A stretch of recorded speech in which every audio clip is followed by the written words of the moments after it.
This evening's gospel reading comes out of the 15th chapter of Luke, verses 1 to 3 and verse 11 to 32. Now, this is a very popular gospel reading. I'm positive you've heard this gospel many, many times before. And there's a good chance when I was in the center of the gospel reading, you already knew how the end was going to turn out. But this gospel reading has a little title given to it. What is this gospel reading called by most people? I've heard the word. Let's take a look on the wall. It is called the story of the prodigal son. You're exactly right. Now, in order to understand what the prodigal son means, we have to understand the word prodigal. It turns out to be, as many words in the English language, they arrive from other languages. The word prodigal is a French word, and the French word means this. It means to drive away from, move away from. So when you are prodigal, you are moving away from something, moving away from your family, moving away from that which you are familiar with. You're leaving, you're deserting, you're leaving something, going to something you don't know. You see, it turns out to be this young son, he could not wait to leave his father. He could not wait to fly away. You know, it's said that wisdom is wasted on the elderly. Why? Because the elderly, for those of us who are older, we've made a lot of mistakes in our life. We learn from the mistakes we've made, and we want to share what we learn with the young. But the young don't want to hear it. Why is that? Because they want to make their own mistakes, and they have a right to do that. Oh, what happened to you won't happen to me. Well, it turns out to be this father, this young son, realized, hey, look, if I give the share of the inheritance to my young son, I know what this guy's going to do. He's going to be foolish. And it turns out to be in verse 13, that's exactly what he was. Take a look at verse 13, again, 15th chapter Luke. Now, after receiving his inheritance, that's the younger son collected all his belongings and set off to a distant country. We squandered his inheritance on a life of dissipation. He was living a life of dissipation, of decadence, promiscuity, overindulgence. Everything that he could do wrong, he was doing wrong. But fortunately, one thing he managed not to lose, and that was his life. He was spiraling out of control. He was going downhill, but he managed, and he was getting close to ruining his life, but something kept him from doing that. And what kept him from ruining his life is in verse 16, 17, and 18. Let's see if you can find his gift. Something God gave to him, something that happened to him. And when he had freely spent everything, he found himself in dire need. And he longed to eat his fill of the pods in which the swine fed, but no one gave him any. Coming to his senses, he thought, how many of my father's hired workers have more than enough to eat? But here I am dying from hunger. Now, there is something that's very important there. This man is spiraling out of control. He's living a life of dissipation, of decadence, of immorality. And just before he ruins his life, something happens to him. If you're sitting there this evening and you're thinking to yourself, I have a son or daughter, you might think of a family member who's getting involved in drugs and alcohol and has become excessive. And you see they're changing right before your eyes. They might be heavily involved in meth, and if they are, they're aging fast. They might be 30, but they look like they're 60. And you're saying to yourself, how can I get them to turn around and turn their life around? And when you have a son or daughter, someone you love, and they're spiraling out of control, and they're falling down fast, you want to do what? You love them so much, you want to walk up to them and shake them. Stop what you're doing. Think about what you're doing.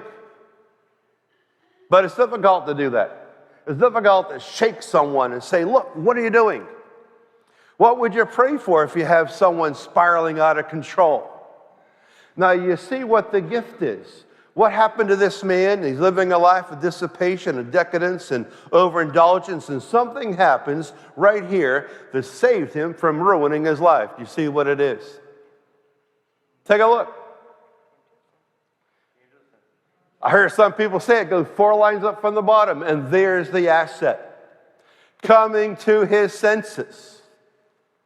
What an incredible gift that was.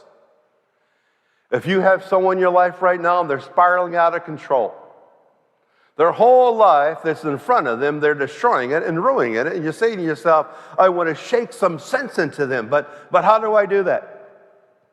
What do I pray for, God?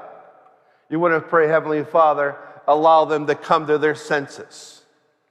They're being senseless. They're doing senseless things. Come to their senses. And coming to his senses, grabbing himself right before he ruined his life, he realized, I got to do what?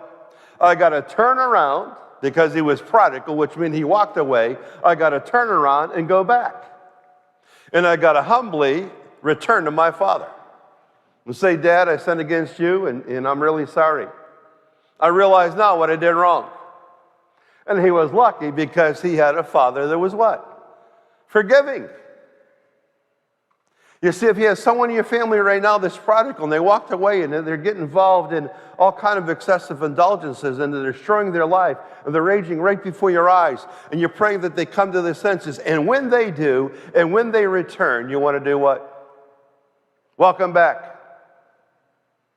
But a lot of times in anger, just before a loved one comes to their senses, often a mother or father will say out of just hurt because they don't know what else to say. You walk out that door, you never come back. That's a horrible thing to say. And the wayward son or daughter, the prodigal person that you love, and they're being prodigal, they might say, I cannot go back because I will not find forgiveness. You know, I really enjoy this incredible story, one of the great stories about President Kennedy. It was 1962. He was right in the middle of his cut short presidency. And he and his wife, Jacqueline, were visiting the Grand Canyon from the southern rim, the great heights of the southern rim. And he's standing there in a plateau of the great heights of the southern rim. He was mesmerized by the view. And despite the fact that that particular day his back was killing him, he had a really horrible back, he decided to make the travel down the side wall of the canyon to get down to the base of the canyon down near the Colorado River.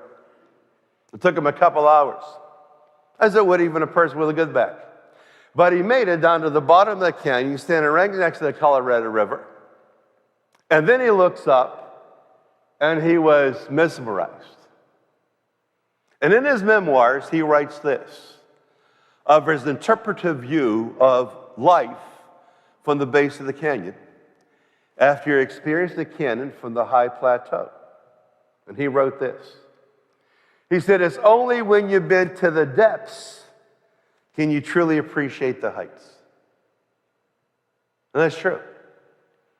That's true for anyone who's been prodigal and walked away and lived a life of dissipation and promiscuity, and they've done things wrong, they might be doing things wrong right now. But if they could come to their senses, 4 lines up from the bottom of that section, if they could come to their senses and pull it together and be loved and receive with compassion and be forgiven from those they hurt, they're going to do what? They're going to realize what in life? They're going to realize I got that close to destroying my life. I've been to the depths, to the bowels of darkness. And now I understand the glory of the resurrection, the beauty of the height of the resurrection. And I'm never going to return to that darkness again. Why? Because I've been there. I was there. I experienced it. I tasted it. I lived it. And I couldn't see when I was there. Now I return back to the plateau. That's powerful. If you have someone you love, and they're spiraling out of control, and you're watching it, and you're confused, and you can't figure out, Father, how do I shake them? How do I get them back? What do I pray for?